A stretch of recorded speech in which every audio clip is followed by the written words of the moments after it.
"At last I have learned to orchestrate," exclaimed Richard Strauss to a close friend. This statement astonishes us because we know Strauss was a great orchestrator. All of his works, his tone poems, his operas, they're incredibly orchestrated. It's like he wrote the book on orchestration. And yet this piece he considered to be his crowning glory as an orchestral work. Well, the whole piece began when Strauss was only 14 years old and he took a hike. He loved nature and he loved to climb mountains.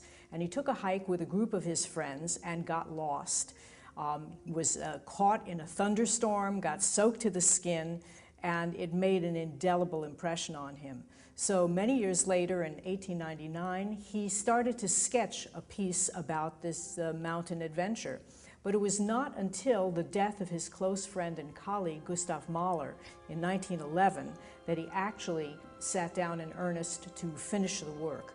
The idea of writing a work inspired by nature is, of course, not new. Beethoven's Pastoral Symphony comes to mind.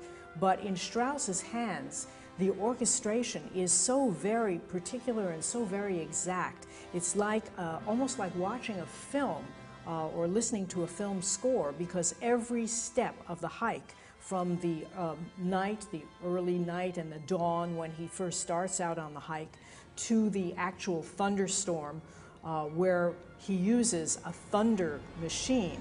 Now, those of you who come to this concert, you will notice hanging from the ceiling an enormous sheet of metal.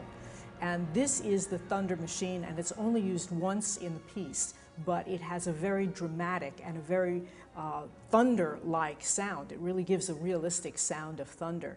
So Strauss wanted this to sound actually like the sounds of nature. The waterfall, using piccolos and high violins, all of the high instruments to give the kind of sparkle that we know when we see a waterfall. So it's a very cinematic piece, and certainly one of his greatest achievements.